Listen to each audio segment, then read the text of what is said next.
Back to my channel. ఈరోజు ఏం జరగబోతుందో తెలుసుకుందామా? ఇంకా ఎపిసోడ్లోకి వెళ్ళిపోతే సుమిత్ర జ్యోత్స్న గురించి చాలా బాధపడుతూ ఉంటుంది. దీప, మనం పిల్లల్ని కంటాం కానీ వాళ్ళ రాతని కనలేము. అవును, పిల్లలు వృద్ధిలోకి రావాలి, తల్లిదండ్రులకి మంచి పేరు తీసుకురావాలి అనుకుంటాం, కానీ ఆ అదృష్టం నాకు దక్కలేదు అని సుమిత్ర బాధపడుతూ ఉంటే అప్పుడే దశరథ, లేదు సుమిత్ర, మనం నిజంగానే అదృష్టవంతులం, నిజంగానే మన పిల్లల వల్ల మనకి కీర్తి ప్రతిష్టలు వచ్చాయి అని వెనకాలనే ఒక్కసారిగా సుమిత్ర, ఏంటండి మీరు అంటుంది అని అంటూ ఉంటే ఇక అక్కడే ఉన్న కార్తీక్, అవునత్త, మావయ్య అన్నది నిజమే, మావయ్య చెప్తుంది 100% కరెక్ట్ అని వెనకాలనే, ఏంట్రా నువ్వు కూడా మీ మావయ్యతో కలిసి అలా మాట్లాడుతున్నావేంటి? జోష్న ఏం చేసిందో మీ అందరికీ తెలుసు కదా, అందరి ముందు ఏం జరిగిందో నువ్వు కూడా చూసావు కదా అని వెనకాలనే, అవును సుమిత్ర, దాన్ని ఎవరు కాదన్నారు, మరేంటండి మీరు ఇలా మాట్లాడుతున్నారు? సుమిత్ర, ఒక కూతురు తప్పు చేసుండొచ్చేమో, కానీ ఇంకొక కూతురు మన పరువుని కాపాడింది, మనం తలదించుకోలేకుండా చేసింది, మన కోసం తాపత్రయం పడింది, అలాంటప్పుడు మనం గర్వపడాలి కదా అని వెనకాలనే ఒక్కసారిగా దీప సంతోషంగా సుమిత్ర వైపు చూస్తుంది. ఇక సుమిత్ర, మీరు చెప్పింది నిజమేనండి, మరెందుకు సుమిత్ర బాధపడుతున్నావు? దీప నీ కన్న కూతురు అయితే బాగుండు అన్నావు కదా, మరలాంటప్పుడు దీప మనకి కూతురు కాకుండా పోతుందా? దీప చేసే మంచి మనకి దక్కకుండా పోతుందా? దీప మనల్ని తల్లిదండ్రుల స్థానంలో ఆలోచించే కదా ఈ కుటుంబం పరువు పోకూడదని మన పరువుని కాపాడింది, అలాంటప్పుడు దీప తల్లిదండ్రులైనందుకు మనం సంతోషపడాలి కదా అని వెనకాలనే ఒక్కసారిగా సుమిత్ర, మీరు చెప్పింది నిజమేనండి, నేనే జోష్న గురించి బాధపడుతూ ఈ విషయాన్ని మర్చిపోయాను. దీప, నిజంగానే ఈరోజు నాకు చాలా సంతోషంగా ఉంది. నన్ను ఈరోజు నుంచి నువ్వు అమ్మానే పిలవాలి, ఆయన్ని నాన్న అనే పిలవాలి. ఇది మీ సుమిత్రమ్మ నీకు వేస్తున్న పనిష్మెంట్ అనుకుంటావో ఏమనుకుంటావో నాకు తెలీదు, కానీ నువ్వు ఈరోజు నుంచి నన్ను అమ్మ, ఆయన్ని నాన్న అనే పిలవాలి, నేను చెప్తున్నాను అని వెనకాలనే ఒక్కసారిగా కార్తీక్, అత్త, దీపకంత అవకాశం ఇస్తానంటే దీప ఊరుకుంటుందా ఏంటి? ఏం దీప అని వెనకాలనే, అవును బావా, సాక్షాత్తు ఆ శివుడు పార్వతీదేవే నన్ను అమ్మా నాన్న అని పిలవమంటే నాకు ఇంతకన్నా సంతోషం ఇంకేముంటుంది? అమ్మా, నాన్న అని చెప్పేసి అనగానే దశరథ అలాగే సుమిత్ర ఇద్దరు కూడా దీపని దగ్గరికి తీసుకొని హక్ చేసుకుంటారు. అప్పుడే పారిజాతం ఇదంతా కూడా చూస్తూ ఉంటుంది. ఇక జ్యోత్స్న కూడా అక్కడికి వస్తుంది. గ్రాని, ఏం చేస్తున్నావు నువ్వు? ముందు నోరు మూసుకొని రూమ్లోకి పదవే అంటూ లాక్కుంటూ లోపలికి తీసుకెళ్తుంది. గ్రాని, అక్కడేం జరుగుతుంది? ఆయన నువ్వు నన్నెందుకు ఇలా లాక్కొస్తున్నావు బయటికి? వసే వెర్రి బాగుల్దానా, నీ పనులు చూస్తూ ఉంటే నువ్వే ఆ దీపే ఇంటి అసలైన వారసురాలని అందరికీ చెప్పేలా ఉన్నావు. గ్రాని, ఇందాక దీప కూడా ఇలాగే అంది, ఆ పని నేనెందుకు చేస్తాను? నువ్వు చేస్తావే, అలా చేస్తావు కాబట్టి దీప అలా అంది. ఇందాక మీ అమ్మ మీ నాన్న గదిలో ఏం జరిగిందో తెలుసా? ఏం జరిగింది? దీపని మీ అమ్మ ఈ రోజు నుంచి నన్ను అమ్మ, దశరథిని నాన్న అని పిలవమని చెప్పింది. అలాగే దీప మనకి కూతురు కాకుండా పోతుందా అని దశరథ అన్నాడు. ఇక దీప కూతురుగా వాళ్ళందరి ముందు అయిపోయినట్టే. ఇక రేపో మాపో దీపే అసలైన ఇంటి వారసురాలు, మా గ్రానీనే నన్ను మార్చింది అన్న విషయాన్ని కూడా నువ్వు బయట పెట్టేస్తావే, నీకున్న దరిద్రం అలాంటిది. గ్రాని, నోరు మొయ్యవే, రోడ్డున పోయే పెంటంతా తగిలించుకుంటావు. ఆ సూరజ్ గాడితో నీకెందుకు వదిలే అన్నా, కానీ ఊరుకున్నావా? వాడిని తీసుకెళ్ళి రౌడీలతో కొట్టించావు. వాడు గమ్మునుంటాడా? వాడు అసలే తెక్కలోడు, డైరెక్ట్గా ఆఫీసులోకే వచ్చాడు. నువ్వు చేసే పెంట అందరికీ తెలిసేలా చేశాడు. చూస్తూ ఉండు, ఖచ్చితంగా అదే జరుగుతుంది. ఇక నిన్న పైనున్న భగవంతుడు కూడా కాపాడలేడు అని అంటూ ఉంటే అప్పుడే ఆంచన అక్కడికి వస్తుంది. కరెక్ట్గా చెప్పావు పిన్ని అని వెనగాలనే జ్యోత్స్న, పారిజాతం షాక్ అవుతారు. కాంచన, ఏమంటున్నావు నువ్వు? అదే పిన్ని, ఆ పైనున్న భగవంతుడు కూడా దీన్ని కాపాడలేడు అన్నావే, అది నిజం అని చెప్తున్నాను. ఇది ఇలాగే తప్పుల మీద తప్పులు చేస్తూ ఉంటే ఈరోజు మా నాన్న ఈ కుటుంబంతో సంబంధం లేదు అన్నాడు, రేపు ఈ కుటుంబంలోంచే వెళ్ళేస్తాడు. అదే జరుగుతుంది. ఏంటత్తా, శాపం పెడుతున్నావా? నీ కోడలు అందరి ముందు మెచ్చుకున్నారని నన్ను తక్కువ చేస్తున్నావా? తక్కువ చేయట్లేదే, నీ పరిస్థితి ఏమవుతుందో హెచ్చరిస్తున్నాను. నీ బుద్ధి మార్చుకోకపోతే జరిగేది అదే. నా కోడలు కొడుకు మీద ఏడవటం కంటే ముందు పెళ్లి చేసుకొని తట్టాబుట్ట సర్దుకొని పోవే, కనీసం నీ దరిద్రం అప్పుడైనా మాకు వదులుతుంది అని చెప్పి అంటుంది. ఇక పారిజాతం అయితే, కాంచన, ఎంతైనా నీ మేనకోళ్ళు పిన్ని, ఆ మాట మాత్రం అనద్దు. ఛీ, ఇది నా మేనకోళ్ళు అవడమే నేను చేసిన పెద్ద పాపం.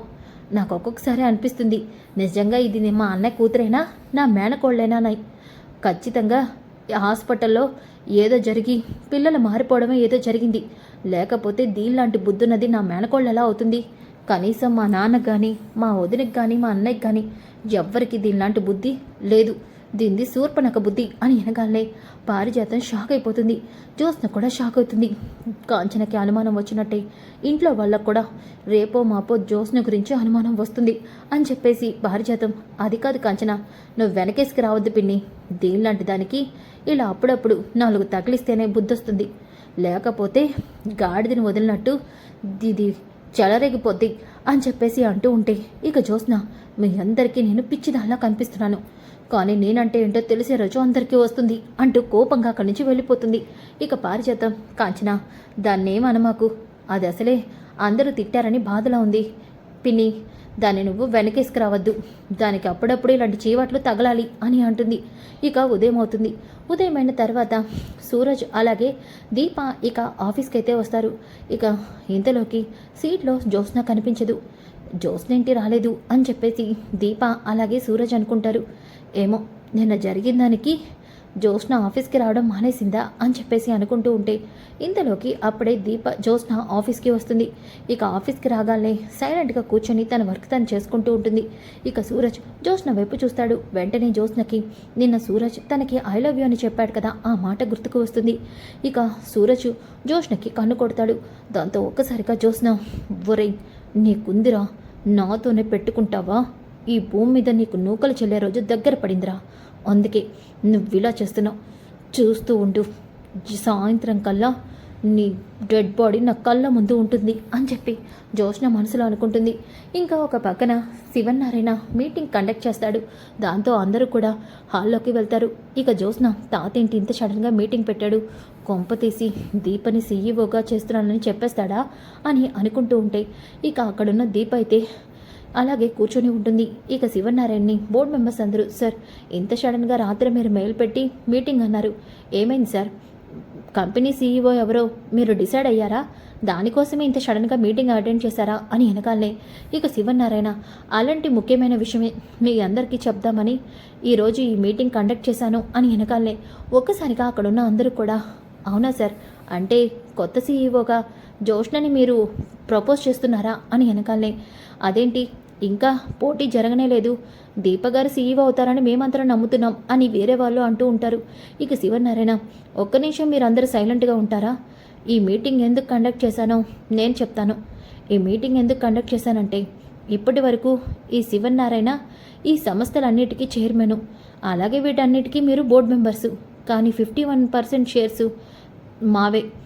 అయితే వీటన్నిటికీ నా వారసురాలు, నా మనవరాలు ఎవరో ఈ పాటికి మీ అందరికీ తెలుసు సార్, జ్యోత్స్న మేడమే కదా.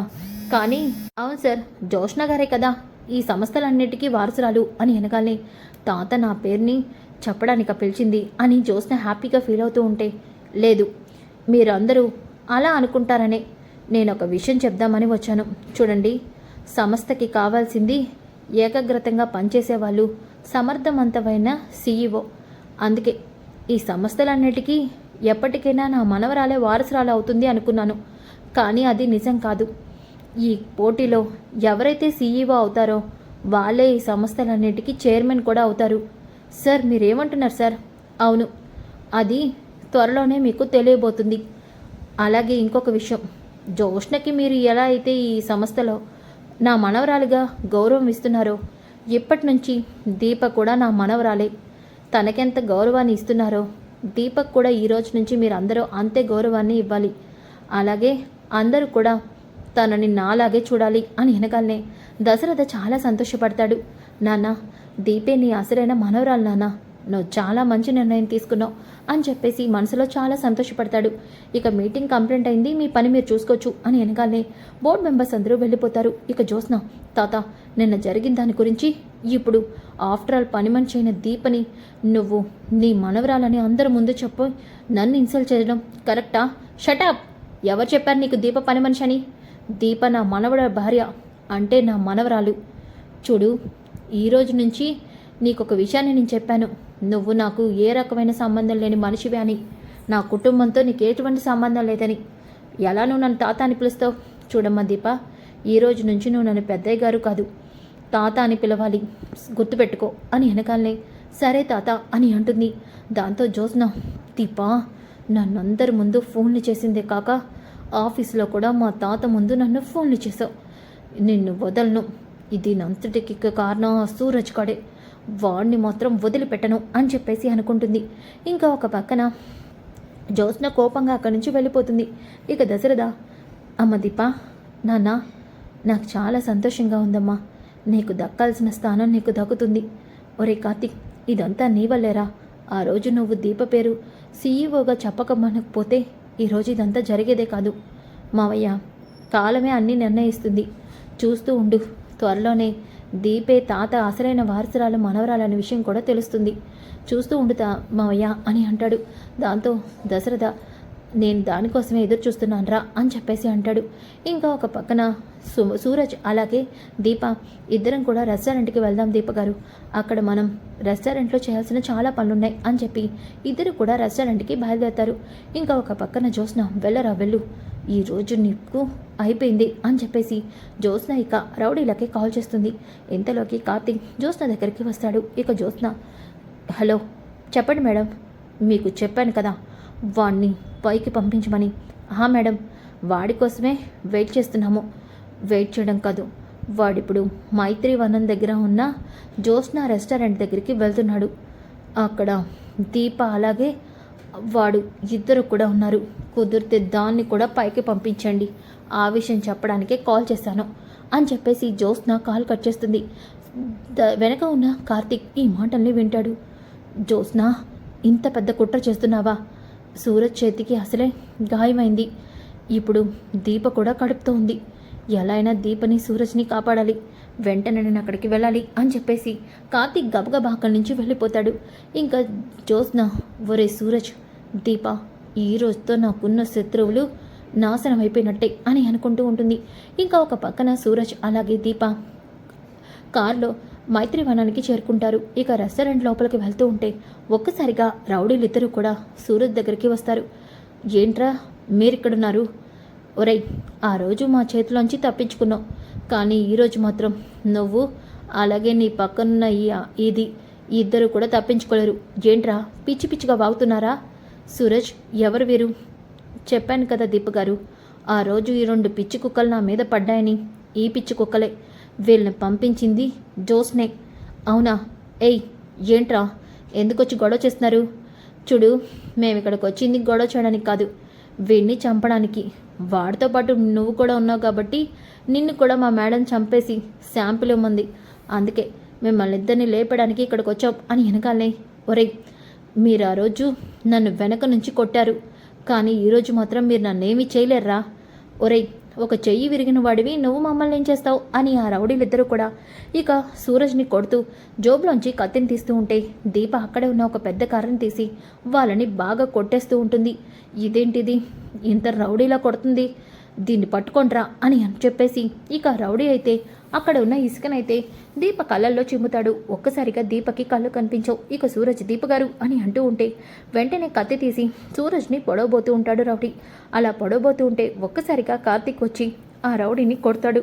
ఇక రౌడీ కింద పడతాడు. వీడెవడు? ఏంటి హీరో అనుకుంటున్నావా? హీరో కదరా, అంతకంటే ఎక్కువే అని చెప్పేసి, బ్రో వీళ్ళిద్దరిని చిత్త కొట్టేద్దాం అని చెప్పేసి ఇద్దరూ కలిసి ఇక ఆ రౌడీల్ని బాగా కొట్టేస్తారు. అలాగే అక్కడున్న తాళ్లతో వాళ్ళని కట్టేస్తారు.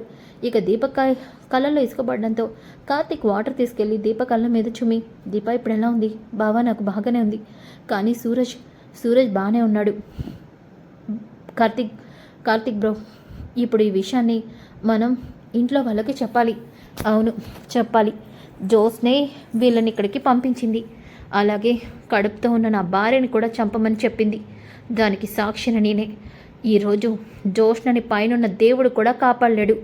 మీ ఇద్దరికి నా చేతిలో మూడిందిరా అంటూ కార్తీక రౌడీలిద్దరిని పట్టుకొని సూరజ్, దీప ఇక ఇంటికైతే బయలుదేరుతారు. ఇక జ్యోత్స్న అయితే ఇంటికి వస్తుంది. ఇంతలోకి కాంచన, నువ్వొక్కడి విధానవే వచ్చావంటే నా కొడుకేడి అని వెనకాలనే, జేంటత్తా నేనేదో బావని చంకలో పెట్టుకుని తీసుకెళ్తున్నట్టు నన్ను అలా అడుగుతున్నావు? బావ ఇందాకటి నుంచే కనిపించట్లేదు, ఇంటికి వచ్చాడేమో అనుకున్నాను. ఆ సమాధానం ఏంటి జ్యోత్స్న? మీ అత్తతో అలాగే నా మాట్లాడేది? అది కాదు మమ్మీ, నేనేం మాట్లాడినా నన్ను తప్పుగానే అనుకుంటే నేనేం చేస్తాను? నేను అసలే ఆఫీస్కి వెళ్ళి టైర్డ్ అయిపోయి వచ్చాను, అందరూ కూడా నన్నే తిడుతున్నారు అని అంటూ ఉంటే పారిజాతం, అవును సుమిత్ర, కళ్ళ తల్లివి, నువ్వు కూడా దాన్ని పట్టించుకోకపోతే ఎలా? దాని మొహం చూడు ఎలా వాడిపోయిందో. నిన్న జరిగిన దానికి అది రాత్రంతా నిద్రపోలేదు. మొహం చూడు ఎలా ఉందో. అవును మమ్మీ, నేను చేసింది చాలా తప్పు. నా తప్పుని నేను తెలుసుకున్నాను. ఒక్కసారి ఛాన్స్ ఇవ్వండి మమ్మీ, ఇంకొకసారి నా వల్ల ఏ పొరపాటు జరగదు. Promise mummy.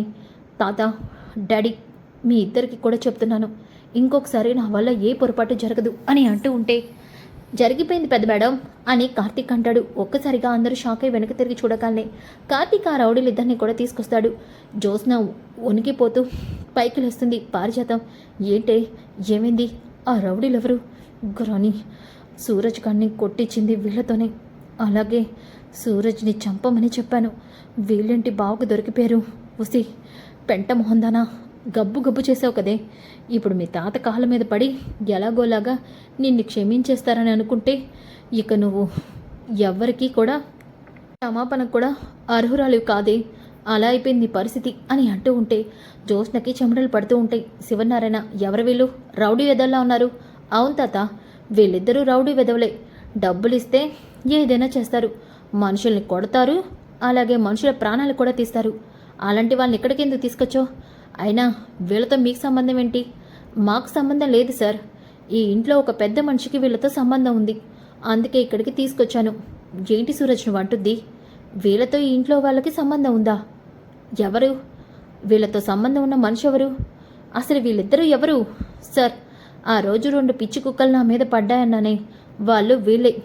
ఆ రోజు వీళ్ళే నన్ను కొట్టి నా చేతికి దెబ్బ, తలకి గాయం చేశారు. ఏంటి వీళ్ళ? అలాంటి వెధవల్ని స్టేషన్కి తీసుకెళ్ళండి, ఇక్కడికి ఎందుకు తీసుకొచ్చో? ఎందుకంటే వీళ్ళని పురమాయించిన మనిషి ఈ ఇంట్లోనే ఉన్నారు కదా తాత. ఏంట్రా నువ్వు అంటుంది? ఏంట్రా అలా చూస్తున్నారు? జరిగింది మీరు చెప్తారా, మమ్మల్ని చెప్పమంటారా? లేదు సార్, చెప్తాం. సార్, ఆ రోజు ఈ సూరజ్ని కొట్టే కాళ్ళు చేతులు విరగ్గొట్టమని జ్యోత్స్న మేడం మాకు డబ్బులు ఇచ్చారు, అందుకే ఆ రోజు ఆయన కాళ్ళు చేతులు విరగ్గొట్టాం. అంతేకాదు, ఈరోజు కూడా ఈయన్ని చంపేమని డబ్బులు ఇచ్చారు, అందుకే చంపడానికి వెళ్ళి ఇలా దొరికిపోయాం. దీనికి మాకు ఏ సంబంధం లేదు సార్, ఆ మేడం చెప్తేనే చేశాం అని వెనకాలే సుమిత్ర, దశరథ, శివనారాయణ, కాంచన అందరూ కూడా షాక్ అయిపోతారు. ఇక సుమిత్ర అయితే జ్యోత్స్న చెంప పగలగొట్టి, ఒసి, మనుషుల ప్రాణాలు తీసేదాకా వచ్చావా నువ్వు? ఏం చేశాడే అబ్బాయి?